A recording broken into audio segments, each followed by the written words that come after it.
in the early days, I didn't really know you guys. No. Because obviously you toured with us, but I was purposely kept away from you. Wasn't I? Our management wouldn't let us interact with each other. Yeah. And I think like James, we were fine with. Even Charlie, you could mess with. But me, I was like kept away from you. I think as well, like the management were like, we're going to do things with McFly that we didn't do with Busted to make sure that doesn't happen again. Because I think you kind of just did what you want and then shit got messy. Absolutely, they had no reins on us. whatsoever. Whereas with us, they were like, no, you got to go back to you, but no, you can't go to that party. No, you can't. Right. I mean, the few times that you were let loose with us were memorable nights for sure. Do you remember that night in Princess Park Manor? Oh yeah. Not really, no. Oh man, it ended weird. Really? I mean, you like the biggest difference for me is that you were like, I mean, you were always very friendly and very energetic. Yeah, you still had the same energy, but actually getting you to like focus for a second was a lot harder. Really? Yeah. Right, yeah. I was off everywhere. Just drunk. Oh, right. Yeah. You were just Right, like a bit more like, messy and kind of like just all over the place. You're certainly a lot fresher. Because I don't really remember, like, when I think back to, like, they asked me about, like, tours back in the day, I don't remember ever being anywhere. Like, really, I was just drunk the whole time. We were talking about the tour we supported you on. We were trying to, like, take memories from it. We're like, what do you guys actually remember from it? And we don't remember much, but I imagine you remember next to nothing. I don't remember anything. No. Like, literally, from, like, 2003 to 2010, it's, like, gone. Like, it's just a complete blank. Yeah, I mean... Like, little key memories kind of come into my head, but, like, nothing really, especially those early days with Busted, like, I don't remember anything. I just remember being fucked the entire time, you know? Well, early days for us as well, we were a bit like, oh, it's Busted. You know, you guys have been on TV for a couple of years and we're, like, really successful. You're still a bit like that. We're still a bit like that. I feel that vibe from you every now and again. I'm like, chill, guys. We're just like you. We're just like you. We're in this together now. I'm excited to be on tour with you again. But yeah, it was like, Matt's coming in the room. And you'd be like, we'd be like, yeah, we're crazy too, Matt. There's even footage of like us being in the dressing room and you walk in and you're all like, and you go up to the camera and you're like, and we're like in the background going, me and Dougie are stood there going, what do we do now? We're like, panic, what do we say? Is there a moment in your life you wish you could go back to and relive? Why? Ooh. Yeah, that whole first year of being in McFly was probably like the most chaotic, but the best. Yeah. I was 15, left home, moved into this. It felt like this massive house in North It was a London. massive house. I remember coming round to that house. Was it big? It was big. It was a big house. Yeah. And we had like a flat screen TV. Yeah. He had that fucking fleshlight stuck to the ceiling.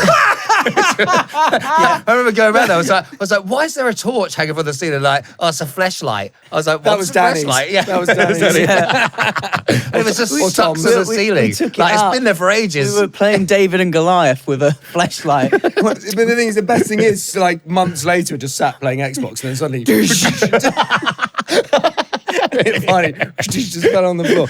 Do you know it was a massive house because it made me think of the time. So we were in that house and just the four of us and getting up to no good, right, one night. And there was a knock on the door and we were all in the kitchen. And I was like, like went to look through the peephole and it was the police. Oh my God. And I was like, fuck, it's the police. Fuck. Wait, you forgot to mention we were really, really stoned. Stoned. Because you guys are massive stoners. That's what I remember. Yeah, we were. Yeah. And so we were in the kitchen just like, and I was like, dum-da-dum-da-dum. Walked back into the kitchen. It's the fucking police. And literally, Danny was upstairs in his room anyway. Tom ran up to his room. Dougie literally in a state of panic walked up to his room really slowly. Tried to look fine. Locked his door. And I was just left downstairs.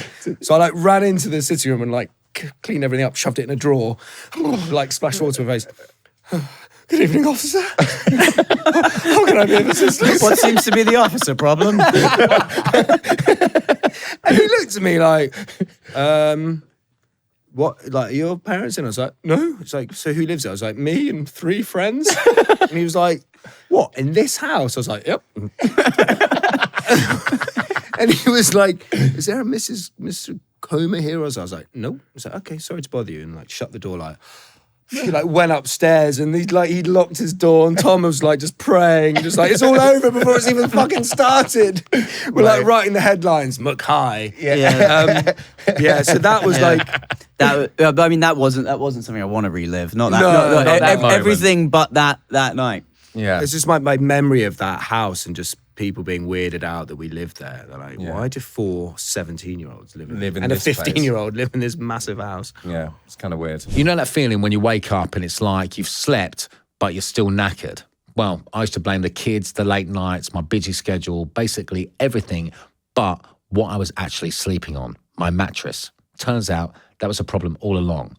When you're trying to rebuild yourself as a husband, a dad, a mate, whatever, you learn that good sleep isn't just a luxury, it's what you need to fill those roles. So over On The Mend, my podcast, we switched to Simba Hybrid Mattress. We chose this mattress as we learned the hybrid layers adapt to your body, keep you cool and give you proper support. All of this helps so much when you're waking up refreshed and you're not dragging yourself through the day. So you can become a better version of yourself through the power of sleep. Simba's won over 100 sleep awards and 6 Which Awards. Best buys, and I get why. You get over a 200-night free trial, a 10-year guarantee, and flexible finance options. So there really isn't a risk, and you'll get to see how amazing you really, really sleep. Honestly, it's amazing how much better life feels when you're well rested. Head to simbasleep.com/On The Mend and give yourself the rest you deserve. We're now going to move on to another section of On The Mend, which I'm really pleased to do today because it's actually inspired by you, Dougie. Yeah, like there's a whole part of our show that we've carried on because of the first episode we ever did with you.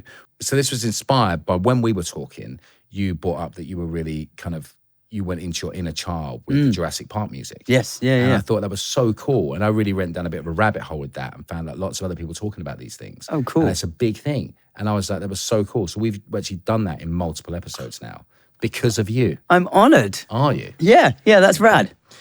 So It's just a shame it's not named after him, but Music to Men, would have been nice. Music to Men, Dougie by. Yeah, Okay, so Music to Men, Dougie by.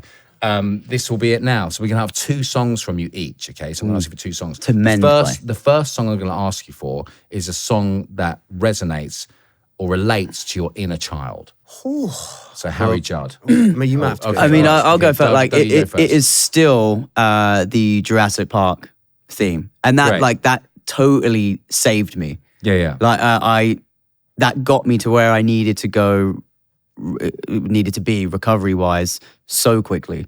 What do you mean by that? So where were you? Right, let's go back to that. So I was in rehab, coming off of a whole bunch of benzos, confused, scared of shapes and patterns, and just in constant fear. Couldn't remember who I really was, and didn't recognize this person I was on the coming out of this Valium kind of hell. Yeah. I think it was a therapist that recommended that you need to tap into your inner child, like the person that you were before you discovered anything mind-altering. Yeah. And I was like thinking, what did I like doing? And I couldn't really find anything like physical or a memory that really was doing it. And so I was just like, I was on my laptop in my room and stumbled upon the Jurassic Park theme song, and I suddenly like remembered who I was when I was a kid. Yeah, that's so and cool. that gave me so much more like hope. I'm like, okay, that's who I need to get back to Right. being. That's me. So do you listen to it now? Like, If I'm feeling like wobbly, I think I've done like permanent damage with Valium, and so I'll never be like 100% the same. And if I'm feeling wobbly and feeling like I'm heading back into that, like I was saying, like disassociation, and then that kind of thing, or that song is what will bring me back to normal. great. I mean, it's interesting you're saying, because we were talking about this the other day about damage done from, drug taking. And I was saying to Doug, it's the first time we ever talked about it, but just casually, like in security at the airport. I don't know why we were talking about it. And I was like, oh, interesting. Like, because I noticed when he'd come back from rehab and had his recovery, that he seemed different to me for like a good year or two. But I was saying to him, from my experience, like he feels back to where he was, which hopefully it's a nice thing for him to hear. But I do remember being like speaking to Danny, being like, dude, I just like, there's something about Doug that's different. Which I knew what it was. I said to you, it was more like it was Well, for a year, I was on the verge of tears all the time. Really? Yeah. Yeah. Like even like good things, like seeing your like kids like playing and stuff. Like, oh my god. Yeah. But that must have been nice in a way to feel the emotion, right? But it was so intense. Everything was so intense. Right, okay. Well, they say the best thing about recovery is you get your feelings back, and the worst thing about recovery is you get your feelings back. Okay, because you want to squash because you don't know what you've been suppressing everything for so long. Right. Suddenly you're like, oh my god, I don't know how to deal with emotions. Do you know, I came off medication once. It reminds me, so I had really bad anxiety from that situation I had when I was 19, and it would rear its ugly head like every 3-4 years, and I'd go back on this medication. And I remember coming off it, and I was driving down the motorway, and song by Mike and the Mechanics, The Living Years. Yeah. And I was just listening to it in the car, and because I'd been taking medication that kind of suppresses your emotions slightly, and I'd come off them, I was literally like in floods of tears listening to this. And I'd like felt what like the impact music can have on you. And I'd realized that for the couple of years I've been taking it, it's like very, obviously not as extreme as drugs, but changes your emotions completely. Absolutely, man. Emotional regulation. Yeah, totally. But yeah, no, Doug's definitely back to his old self, which is nice. I have absolutely loved this season and getting to chat to so many great guests. On the Mend is the place for looking back to move forward. Hit follow now and be part of the community.